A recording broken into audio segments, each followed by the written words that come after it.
Hello, my name is Natasha Boyd, and today's quote comes from the Bible, one of my favorite books, and it'll be in Romans chapter 12, verse 13. And that is the basis of my business to share with the Lord's people and to practice hospitality.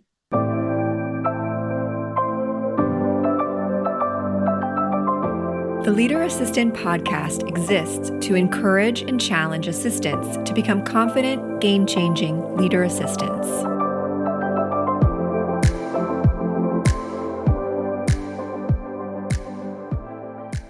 Everyone is talking about Nova Chief of Staff, and it's no surprise when graduates walk away with huge benefits, like greater confidence and the validation that they can do the role.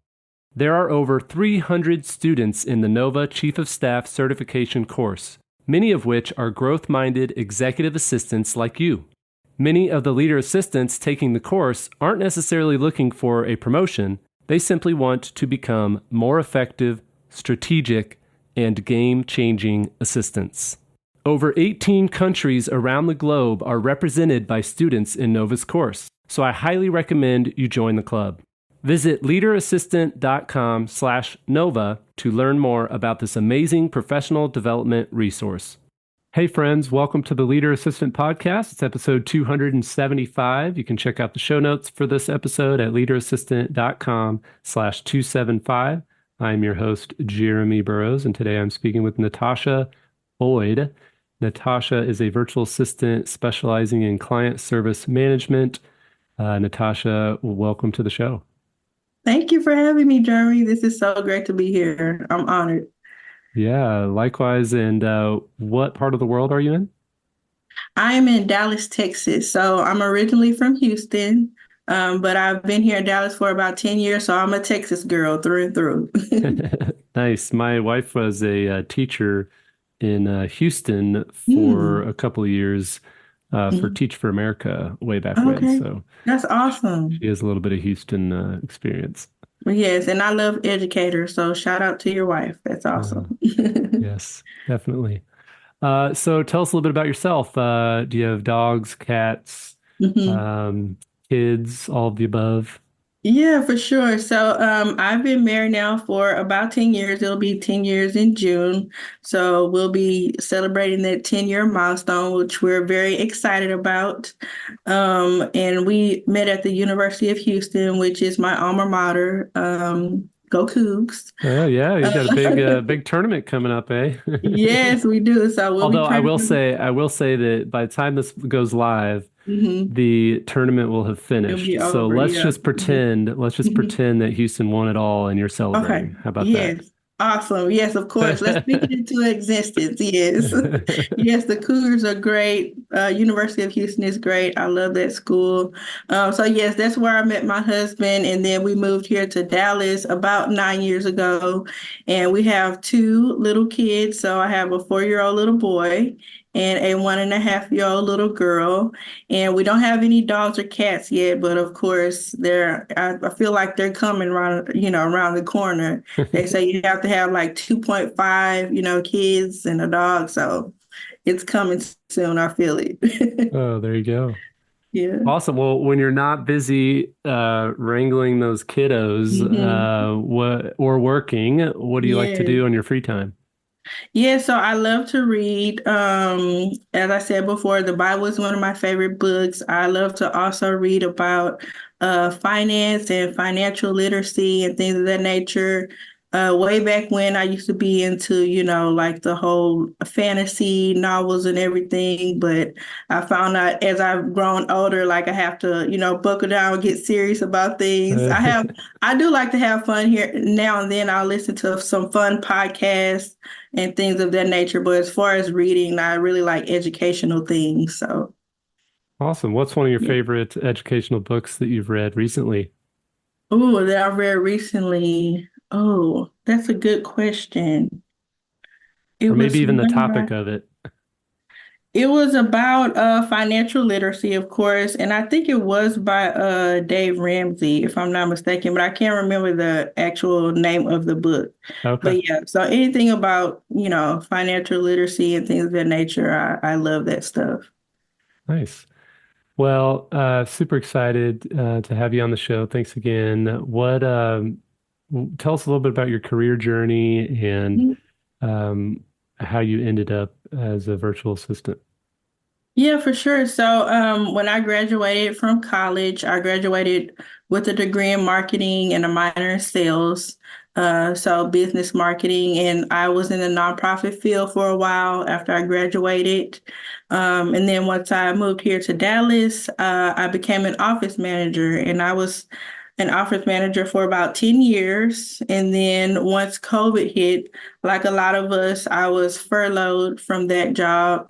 And I actually was an educator for a brief moment. I was a preschool teacher. So I was a preschool lead teacher for 2-year-olds. And that was so much fun. Wow. But as you could imagine, very, very, I would say not draining, but it was very like lots of energy you have to give to the Right. kiddos, especially at that age.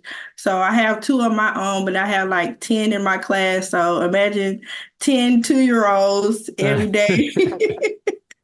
So it was a lot of fun. I really did. I made some great connections with those kiddos, and it was a Christian school. So I got to teach them about Jesus, which was also fun as well.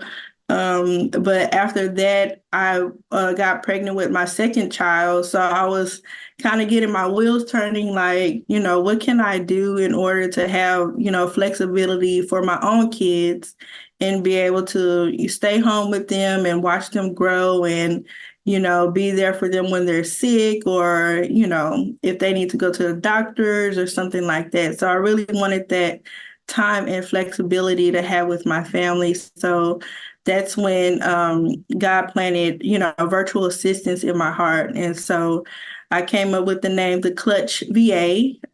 So that means that Clutch means I'm very resourceful. I love like putting puzzle pieces together. I love figuring out things and searching and finding out things and solving problems. I'm a big problem solver. And then, yeah, so that's when I thought about virtual assistants. I was like, that'll be a great way for me to be able to stay home, but still, contribute financially to my family. So that's how I got started here. Nice. So Yeah.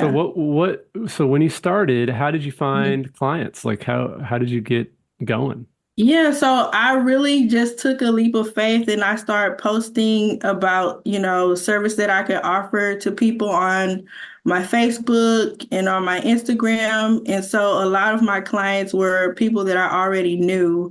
So I worked with a photographer that I knew. I worked with a graphic designer. And then people that just kind of started learning that, hey, I need somebody to help me, and she helps people. So that's how I got going, and I'm still, building my clientele and things of that nature. But yeah, basically just putting myself out there and letting people know that I offer, administrative services. That's how I started to gain clients. Great. So then what is your specialty now? Mhm. And how long ago was that you started Clutch? I started the Clutch VA about a year ago. Okay. And then as you can imagine with a newborn, uh, things kind of lulled for a little while, but now she's older and I'm getting back into, promoting myself and promoting my business and letting people know what I have to offer and how I can help them. So, Awesome. So yeah. yeah, so what's your specialty? A lot of assistants, they start off, they kind of do a little bit of everything, especially Mm-hmm. virtual assistants with multiple clients. And Mm-hmm. then they kind of hone in on, okay, I'm a graphic designer, virtual assistant, Right. or I'm a Mm-hmm. scheduling assistant, or, Mm-hmm. project management or event management virtual assistant. So what's kind of your Yeah. specialty? So my specialty is client service management. So I kind of noticed in the VA industry, it's all about, automation, and automation is great. We love and we need automation, but actually building those human connections and human relationships was kind of lacking, in the industry because, your CRM automatically sends out your follow-up email or they automatically send out a prepared thank you note or something like that. So I was feeling like something was missing as far as that human connection and building relationships with your clients in order to retain your clients. And that's really something that I learned as a sales student when I was minoring in sales is your number one thing in order to close a deal, you have to build a relationship with people. People have to trust you and want to come back to you and return to you for a business. So client service relations is very near and dear to my heart. I love to take care of people. I'm a natural caregiver by nature. So I just love to talk to people and build those relationships and kind of make sure that they have everything that they need. Great. And how many clients do you have, or does it kind of, hmm vary depending on season?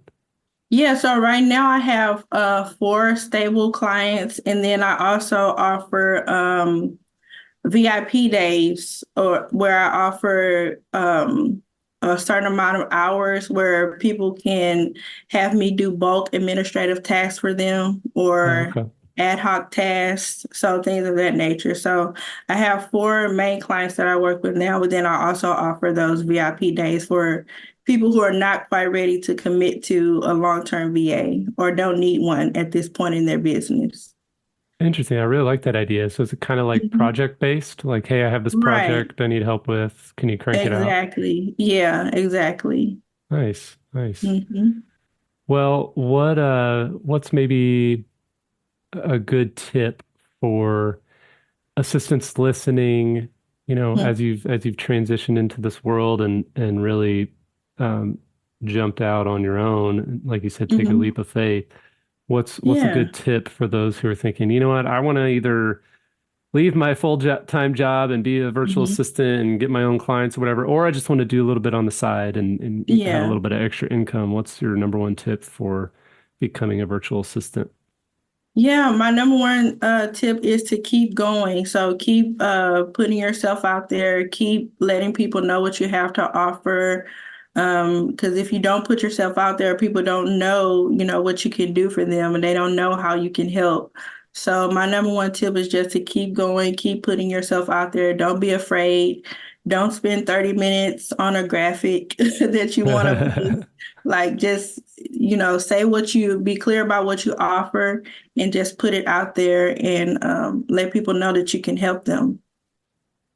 Great, great tips. Yeah. What about remote work? You have little hmm kids at home, Yes. I'm sure you have hmm 8 hours of uninterrupted time, Yes. to get all your work done. Right. I wish. Yes. What's your best tips for those listening that are working from home? Yeah, I would say time management, and even, with that time management, you also have to give yourself grace, especially if you have children, because we know as parents, things don't always go as planned. Even if we plan our day, by the minute or by the hour, something is going to go awry. So, give yourself grace for those times, but do try to plan out your day and have that time management that's going to help you, navigate the day pretty well. Yeah. Cool. Well, what's a fun story about a project that you had to tackle, hmm um, for one of your clients, that maybe was something that they were like in shock and awe of, like, wait, how did you do that remotely? You know what I'm Yeah. saying? Like, because a lot hmm of people are like, well, I need an assistant, but I don't know if I can do a remote assistant. I need them Right. here. I need them on site. I don't know. So hmm what's something that maybe you've done remotely that people in general, or maybe a client has said, I don't know that maybe they had doubts that it could be Yeah. done hmm from, a different Virtual. Yeah. physical hmm environment. Yeah, I would say the main thing I run into with some of my clients is like uh, I wouldn't say, well, taking phone calls or answering their phone calls or checking their voicemail and making sure like their voicemails are clear. Sometimes they could be tricky for a lot of clients, especially like when they're in a different time zone and things of that Mm, nature. But now we have great technology like Ring Central and we have the Google. So we have things that can help us, with technology so that that's not an issue. So I would say if there is a client out there that's nervous about someone taking their calls, we have great technology that can help us. I'm a big fan of Ring Central, so that's a great technology that you can use in order to manage your phone calls if you have big call volumes. Hmm. And Yeah. what's share a little bit more about that? Like, how do you specifically use that Ring Central? Yeah, so basically it's like an app almost that you can put on. Like I have an app on my cell phone via Ring Central. You can also do it on your desktop, and you can literally take someone else's calls in real time. So it's basically like a phone hub, for your calls, your voicemails, and things of that nature. You can even send text messages through the app as well. So it's kind of like I'm in the office, but I'm not there. So Yeah, someone would never know that I'm not in my client's actual, physical office because I can do everything on my cell phone. gotcha. Yeah. Awesome. Well, talk a little bit about serving others in business. And, Hmm. I know the um, being an assistant, a lot of times we have Hmm. to put ourselves on the back burner while we're Yes. trying to help others and we're not in the spotlight. Hmm. Yeah, share a little bit of your thoughts on that. Yeah, so serving others is very big for me. Like I said before, I'm a big caregiver by nature. I just love taking care of people and making sure that they have everything that they need. And most of the greatest leaders that I have worked for before were servants first. So people who are not afraid to get down in the trenches with the people that they work for and not afraid to learn from the people that they work with is a great quality to have. So definitely serving first will make you a great leader. I don't know if you heard the term of servant leader, but Hmm. I 100% stand behind that term of being a servant leader because you can't lead without serving first. Love it. Well said. Um, what if you could put a message to all assistants of the world, virtual or in office, all the Mhm. above, on a billboard, what would that message say? Oh, wow. That's a great one. I love that. So, a message from all of the assistants of the world to everyone in the world. Yeah, two assistants from Oh, you, two two assistants assistants. Yeah, like if it was from all me, two these, if assistants. all the assistants were driving to work and they Hmm. passed the same billboard Hmm. on their way to work to deal with their crazy bosses, what would you say? Yeah, I would probably go back to that quote of Romans 12:13, um, to share in the needs of the Lord's people. I mean, whether you're a believer or not, um, it's kind of human nature or a part of your moral compass to help those who need help. So even if you're going to a place of business where you don't really like your boss, you're not really getting along with them or you're trying to plan your escape, while you're there, don't think of it as, you're serving them, you're serving the clients that they serve, their patrons. So you're taking care of their business, um, but you're not necessarily, giving all of your time and energy and effort to them. It's for a bigger cause, I would say. Hmm. So everything is for the greater good of humanity whenever you go to work and you serve others and you meet their needs and you practice hospitality. So it's kind of like the golden rule. You would want to treat others how you wanted to be treated. So that's what I would say. Just treat others how you want to be treated, practice hospitality, and give people what they need. Love it. Yeah, I like that thought of, it's not just supporting and serving your executive Hmm. who you directly work for, Exactly. um, but it's actually like your service to them and your support of them is actually has ramifications to the team, to the Exactly. organization, to Mhm. the customers, to people they interact with. So yeah, that's well said. Thanks Yep. for sharing. That's what I would say. I would say it's bigger than you. That's what I would say. There you go. A See, big bold you just had letters. to talk it It's out. bigger than you. You just had to talk it out, and then you could Yes. come up with a little tagline for the actual Tagline. billboard. Yes. That's my tagline. It's bigger than you. Love it. Love it. Man, these are some good ideas. I'm gonna have to Yeah. start a billboard company, You should. You should. getting all these good ideas from Yes. guests like you. So cool. Well, yeah, I think it's been great to chat, and best of luck in your business and with your little kiddos. And Yes. thank you so much for joining us on the show. Where can people reach out? What's the best way for people to reach out if they just want to connect and say hi, or maybe they're thinking, "Hey, my executive," or I need Mhm. a virtual assistant." Yeah, for sure. So I'm on all the socials, well, except X. I've never really been into Twitter slash Yeah, X. So Instagram, I'm really active on Instagram. It's the clutch underscore VA. And on Facebook, Natasha Williams Boyd is just my name. I'm also on LinkedIn. So yeah, all of the LinkedIn, Facebook, Instagram, you can find me there. perfect. And I will definitely add those links in the show notes at leaderassistant.com/275. leaderassistant.com/275. Natasha, thank you so much for your time. Do you have any questions for me before I let you go? I don't, but thank you so much for this. This is awesome that you highlight different people in administration, and we sincerely, thank you for this. This is great. Awesome. You're welcome. It's my pleasure, and we'll hope to meet up in person someday. And Mhm. Yeah. yeah, I would love to stay in touch. Yes, of course.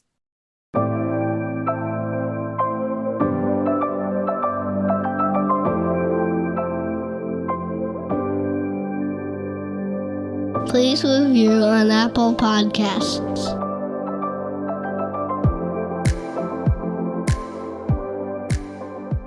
GoBulls.com